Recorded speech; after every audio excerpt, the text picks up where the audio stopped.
Hey babe, welcome to my channel. Since you are here, I believe it's safe to say you are a lover of all things womanhood and enjoy exploring femininity from a faith perspective.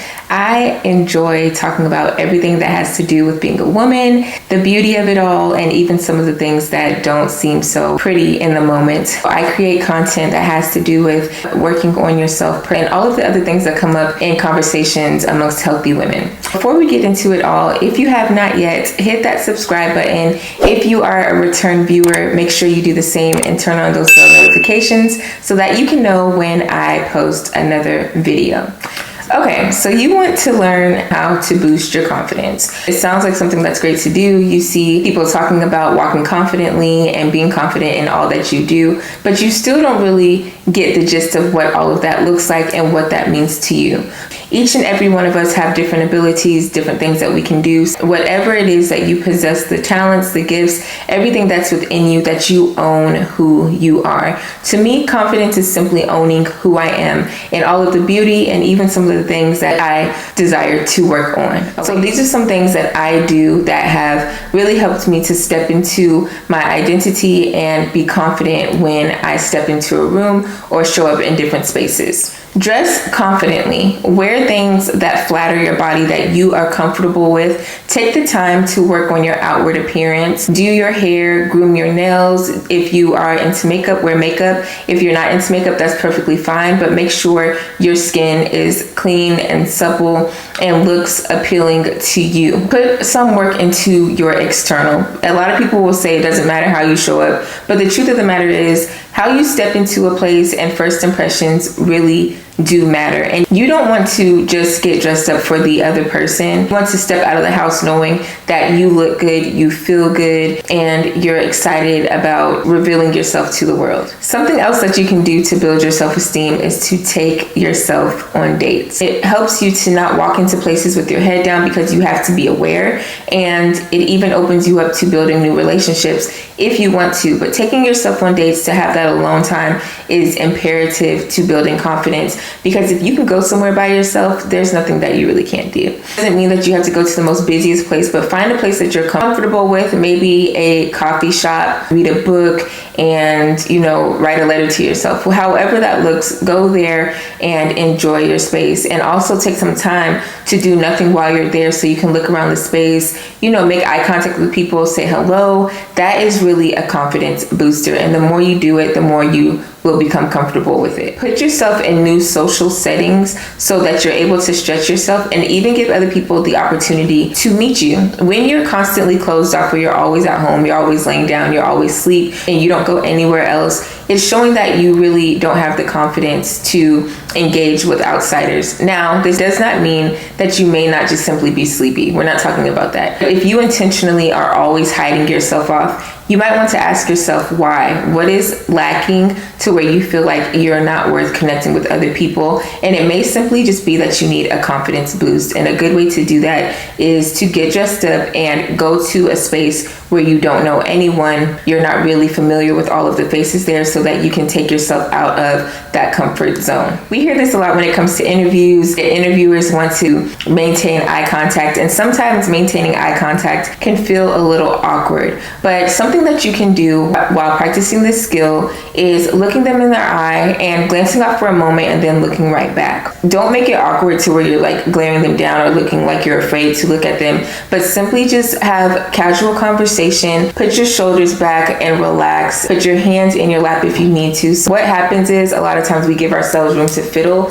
while we're talking to someone, and that makes it awkward. So we want to just look all over the place instead of taking ownership of our bodies, our minds, and simply just being in the conversation. You'll find that this shows your level of assertiveness, your confidence, and your ability to stay engaged with another individual.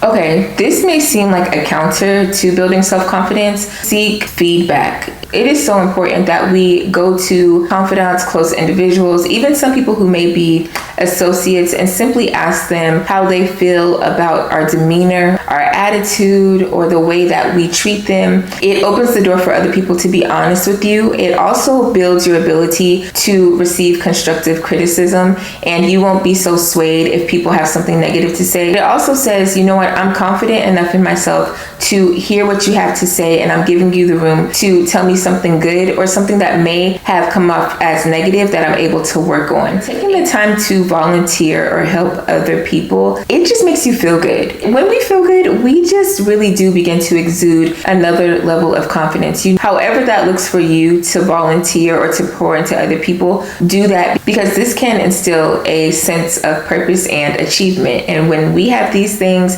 we definitely feel more confident. I highly suggest you take a public speaking class. It will help you communicate effectively through your actual mouth and your body language. And there's so many ways that we speak with our hands. We use, slumped shoulders, or we use our shoulders going back. We turn our heads this way when we're talking to someone. We're constantly looking around the room. We're not making eye contact with people. We may speak really low because we don't feel like people really need to hear what we're saying. Or we speak extremely fast because we just want to get what we need to say out the way, and we don't feel like what we have to say is really valuable, so we try to say it as quick as possible so we don't get on anybody's nerves. So it's important that you take the time to find a space, a place that is offering public speaking, if this is something you want to work on, so that you can learn how to properly speak through your mouth and your body, so that when you have conversations with people, you're able to slow down, you're able to take your time, you're able to accentuate your words, say what you need to say, be heard, own the communication that you're giving, and know that other people are not being confused by what is coming out of your mouth or being spoken through your body. I want to give you one more. Don't try to minimize or shrink yourself, but own your body and stand in who you are. Be confident in that, because that really does speak. This does not look confident at all. It looks really uncomfortable, and it looks like you're really trying to minimize yourself. Own who you are, show up in who you are, stand in who you are, and know that it is okay for you to exude confidence. If you try some of these things out, please let me know in the comments, or if you have some other things that you put in practice to boost your confidence, share them below for the next person who is going to tune in. If you haven't already, go ahead and hit that subscribe button and the bell notification so you can be notified when I post another video. And if you are a woman who is looking for a community of women that you can explore femininity with and grow with, check out the Womanhood Academy. We just began the Preppy Hour, and that is where we read one book a month, and we get together every Sunday at 8 p.m. Eastern Standard Time to have a conversation on the things that we read, what we're learning, what God is teaching us in our womanhood. Check out the link above to find more information, and hopefully we see you there. As always, I am Dale Pasco, and when God sends you to a room, make sure you step in there knowing that you are supposed to be there.